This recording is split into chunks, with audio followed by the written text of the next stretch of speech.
शिवलिंग का निर्माण कर रहे हो, पार्थिव शिवलिंग का, उसमें थोड़ी सी भस्म हमारी बीमारी को हर लेती है, थोड़ी सी भस्म हमारी तकलीफ को हर लेती है। भस्म का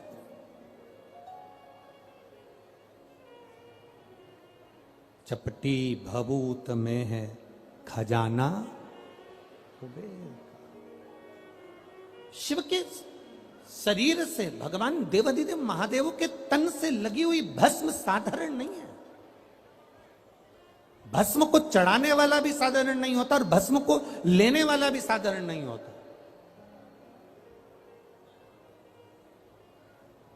शंभु शरण पड़ी मांगो घड़ी रे घड़ी, दुख काटो दया ने दर्शन आपो। पार्थिव शिवलिंग का निर्माण करते समय दो चीजें ध्यान से अवश्य मिलाएं। पहला माखन, घी, दूध, दूसरा भस्म, दूसरा भस्म धारण भी करना चाहिए।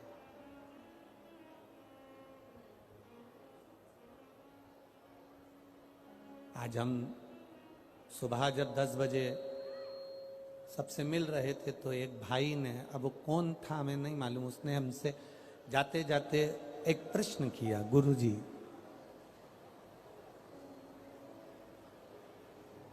रुद्राक्ष की माला पहनना क्या जरूरी है? तुलसी की माला पहनना क्या जरूरी है? अगर हम नहीं पहने तो तेरी मर्जी। हम क्या नहीं पहने तो वो तेरी मर्जी। हमने उस समय तो उत्तर नहीं दिया, पर हम आपसे इतना सा निवेदन करना चाहेंगे, यहां बहुत सारे, ढेर सारे कुत्ते घूम रहे हैं। दतिया में भी, हमारे आसपास में, तुम रोडों पे देखना, ढेर सारे कुत्ते घूम रहे हैं। उसमें एक कुत्ता ऐसा होता है जिसके गले में पट्टा डला होता है, तो पट्टा डला हुआ कुत्ता लगता है कि इस कुत्ते का कोई मालिक है।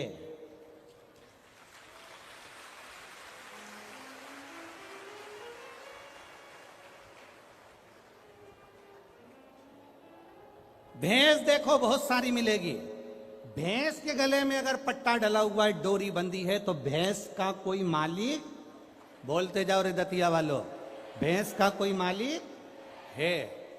ढेर गाय घूम रही है, पर जिस गाय के गले में रस्सी बंधी है, डोरी बंधी है, पट्टा डला है, तो गाय का कोई मालिक है। और तुम्हारे गले में अगर रुद्राक्ष या तुलसी की माला है, तो तुम्हारे शरीर का भी कोई मालिक है। और नी पहनो तो ढेर घूम रहा है, उसमें कोई विशेष वाली बात नहीं। इस शरीर का मालिक कौन? जिसके गले में रुद्राक्ष नहीं होता, जिसके गले में तुलसी की माला नहीं होती, वो लावारिसों की गिनती में आता है। वो मालिक नहीं होता उसका, वो लावारिस की गिनती में आता है। तुम्हारे गले में एक रुद्राक्ष होना चाहिए, एक रुद्राक्ष की माला हो या तुलसी की माला हो, तो तुम्हारे इस शरीर का आखिरी में मालिक वो मेरा देव अधिदेव महादेव, या मेरा राम, या मेरा कृष्ण, या मेरा नारायण होगा। इस शरीर का मालिक। वो छोरा यहीं बैठा है, मैं उसको देखूंगा नहीं, बस निवेदन करूंगा कि आप उस माला को पहन सकते। आपका मालिक कौन है? कौन? हम तो बाबा के भरोसे चलते हैं, हम तो बाबा के भरोसे चलते हैं। ये दुनिया वाले जलते हैं, ये दुनिया वाले जलते हैं, भोले बाबा के भरोसे चलते हैं, भोले बाबा के भरोसे चलते हैं। बैठ जाओ, हम गाएंगे नहीं। बैठ जाओ, बैठ जाओ, हाँ, बैठ जाओ। बाबा ये इस शरीर का मालिक मेरे बाबा को बनाना है। अंत समय प्रभु आना पड़ेगा, वचन दिया तो निभाना पड़ेगा। वो निभाने को तैयार बैठा है, मना नहीं करेगा मेरा देवाधिदेव महादेव। तुम्हारी दुख की घड़ी में, तुम्हारी तकलीफ की घड़ी में, तुम्हारे कष्ट की घड़ी में वो आने को तैयार बैठा है। पर दतिया में राशन की दुकान से उसी को मिलता है जिसके पास में आधार कार्ड हो और जिसका वो पीली डायरी, लाल डायरी, हरी डायरी में नाम हो। अब ईमानदारी से बोलो, वोट डालने का अधिकार किसको होता है? अब सीहोर का व्यक्ति आकर दतिया में वोट डाल सकता है क्या? अरे जम के तो बोलो रे, नहीं। दतिया का व्यक्ति जाके झांसी में वोट डाल लेगा क्या? नहीं। झांसी वाला झांसी में वोट डालेगा, दतिया वाला दतिया में वोट डालेगा, क्योंकि उसका आधार कार्ड यहां का बना है, तो वो यहां वोटिंग कर सकता है, यहां वो अपना नाम ला सकता है, यहां आकर वो कुछ भी ले सकता है। बस उसी तरह जैसे जेब में आधार कार्ड होगा तो ट्रेन में सफर कर लोगे, आधार कार्ड होगा तो बस में सफर कर लोगे, आधार कार्ड होगा तो फ्लाइट में सफर कर लोगे, और गले में रुद्राक्ष होगा तो बैकुंठ का सफर कर लोगे। ये निश्चितता। अब रखो ना अपने पास में।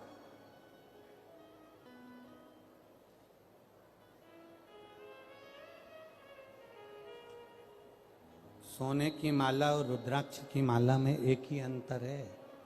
सोने की माला रात को मरोगे,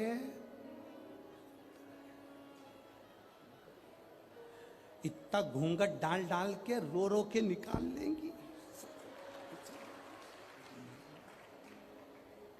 नानी भाई का मायरा सुना है कि नहीं सुना? नानी भाई के मायरे में नरसिंह मेहता की दादी जय कुंवर बाई के प्राण छूटे, और नरसिंह मेहता की जो बड़ी भाभी थी वो दिन भर दादी को ताने देती थी, डुकरिया बैठी है, बूढ़िया बैठी है, मरती क्यों नहीं है, दिन भर ताने देती थी। नरसिंह मेहता को धक्के मारकर निकाल दिया था जिसने, अपनी देवरानी को धक्के मारकर निकाल दिया था। वो नरसिंह मेहता की भाभी जब सास मरी, दादी सास, तो उनसे गले लग लग के रो रही, इतना इतना घूंघट करके रो रही। जब दादी सास जिंदा थी तो पल्लू को यहां रखती थी, और जैसे डोकरी मरी, बूढ़ी अम्मा मरी, बूढ़ी माँ मरी, दादी मरी, उसने पल्लू को यहां रख लिया और गले लग के रो रही। नरसिंह जी ने अपनी पत्नी से कहा, मेरी भाभी कितनी रो रही है, कितनी रो रही मेरी भाभी। इतने में नरसिंह जी की पत्नी बोली, सही कह रहे हो, दिन भर गाली देती थी पर आज दुख भी सबसे ज्यादा इसी को हो रहा है। थोड़ी देर बाद गले लग लग के रोने के बाद जेठानी ने देवरानी से कहा, मैं पानी पी के आती हूं, तू रो ले। मैं पानी पी के आती हूं, तू रो ले। जो देवरानी रोने के लिए बैठी, उसने देखा जेठानी गले लग लग के इसलिए रो रही थी क्योंकि सास के कान में सोने की मुर्की थी, उसको दांत से कतर रही थी। सोने की जो मुर्की थी कान में, उसको दांत से कतर रही थी, और मुंह में धर के और चली गई, और पानी के मटके में डाल के आके अब कहने लगी, जल्दी ले जाओ, जल्दी ले जाओ। वाह वारी दुनिया, मतलब की दुनिया में किसी का कोई नहीं। कौन तुम्हारा,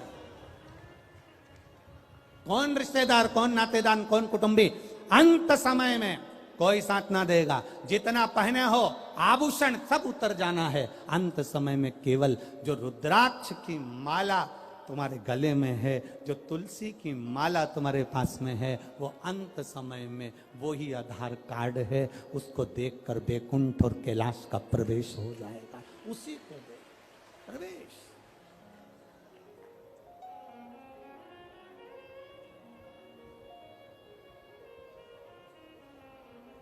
सोने की चेन गले में होगी तो चोर की नजर होगी। आप बहुत सुंदर होगे तो लुच्चों की नजर होगी, और गले में अगर रुद्राक्ष या तुलसी की माला होगी तो मेरे महादेव की नजर होगी। ये निश्चितता है, निश्चित। बोल बम का नारा है। आपके गले की माला, आपके गले का पड़ा हुआ एक रुद्राक्ष आपको परम धाम तक लेकर जाएगा, शिव तत्व तक लेकर जाएगा।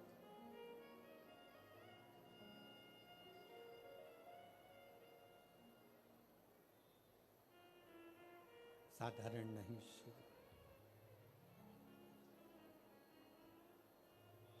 शिव साधारण नहीं।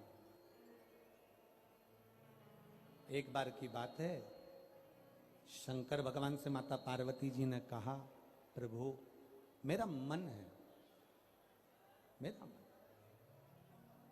बाबा एकांत में जाकर मैं तप करना चाहती हूं, मेरा मन है। शिव जी ने कहा जाओ। यही कांचीपुरम का जो तमिलनाडु क्षेत्र के अंतर्गत कांचीपुरम है, और वहीं पर एक आम के पेड़ के नीचे माता पार्वती तप करने के लिए बैठ गई। आम के पल्लव में, आम के पेड़ के नीचे। अब थोड़ा ध्यान देने वाला विषय है, थोड़ा ध्यान दीजिएगा। हो जितने भी बैठे हो बड़ा ध्यान देना। शंकर भगवान का तीसरा नेत्र खुला, कामदेव आम के पेड़ पर चढ़ा हुआ था। काय के वृक्ष पर था? आम के पेड़ पर। पार्वती जी ने जो तप साधना करी वो आम के पेड़ के नीचे करी। हमारे सनातन हिंदू धर्म में दरवाजे पर जो बंदरवार बांधी जाती है उसमें आम के पत्ते लगाए जाते हैं। कलश स्थापना करी जाती है तो उसमें आम के पत्ते रखे जाते हैं। घर में कोई अच्छा कार्य होता है तो आम के पत्ते लगाते हैं, आम के पत्ते।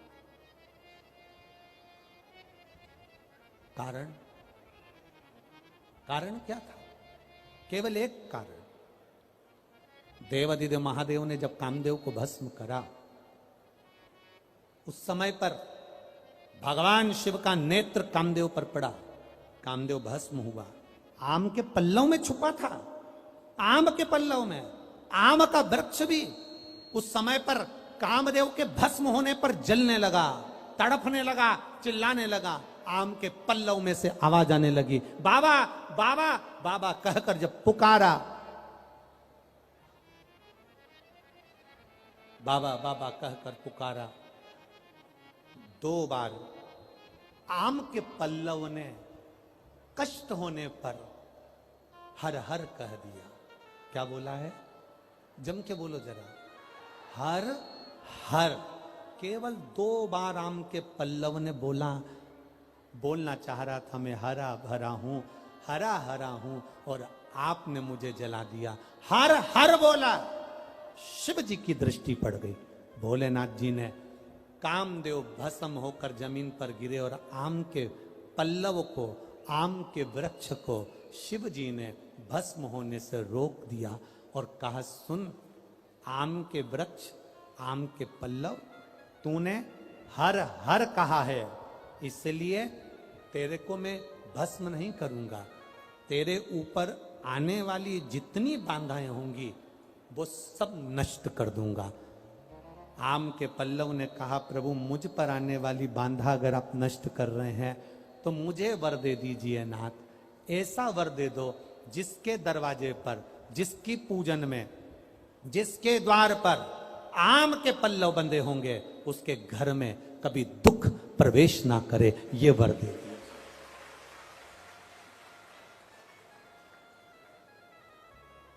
शिव मंदिर जाते हो आप लोग? सब लोग जाते हैं? हफ्ते में 1 बार का नियम बना लो, मुख से बोलने का, हर हर। ज्यादा बार नहीं बोलो तो हम तो पहले बोलते थे, ऐसा नहीं कि हम कथा में नहीं बोलते थे, हमारी आदत थी, हम पहले कथा में बोलते थे, दीन बंधु दयालु दया कीजिए, जो दोनों हाथ उठाकर हर हर महादेव नहीं बोले उसको उठा लीजिए। हम ऐसा बोलते थे, हमारी आदत में था, और लोग हाथ उठाकर बोलते थे। पर कई लोगों ने पत्र लिखे कि गुरुजी आप कहते हो कि हर हर महादेव बोलिए, नहीं तो भगवान उठा लीजिए। हम केवल इतना सा कहना चाहते हैं कि आप ऐसा बोलना बंद कर दो, क्योंकि हम हेडफोन लगा के कथा सुनते रहते हैं और गाड़ी चलाते रहते हैं। अब हम टू व्हीलर गाड़ी चला रहे हैं और तुमने कह दिया दोनों हाथ उठाकर जो हर हर महादेव नहीं बोले तुम उसे उठा लीजिए। अब हमको गाड़ी खड़ी करना पड़ती है, फिर चिल्ला के बोलना पड़ता है हर हर। तो जितने लोग खड़े रहते हैं वो हमको ही देखते रहते हैं, पागल हो गया है। इसलिए महाराज जी निवेदन है कि तुम ये कथा के बीच में हर हर महादेव बोलना बंद करो। इसलिए हमने तब से थोड़ा सा लोगों के भाव देखकर, बेचारे टू व्हीलर वालों को, क्योंकि वो गाड़ी चला रहा है और फिर वो उसको देखकर इसलिए थोड़ा बंद। पर आप बोल सकते हो, आपको बोलने की मना नहीं है। पहले नंबर के पंडाल वालों दोनों हाथ उठाकर, तुम काहे को बोले, धरो नीचे। पहले नंबर वालों जरा अच्छे दम के बोलो, जरा जरा एक बार दोनों हाथ उठाकर। हाँ ठीक है। तीसरे नंबर वालों उठाओ हाथ और बोलो। बहुत बढ़िया। अब तेरा क्या होगा कालिया? तुम बोल लो, दोनों हाथ उठा के। बहुत बढ़िया, जोरदार। अरे लुटा दिया भंडार काशी वाले ने, कर दिया माला माल काशी वाले ने। लुटा दिया भंडार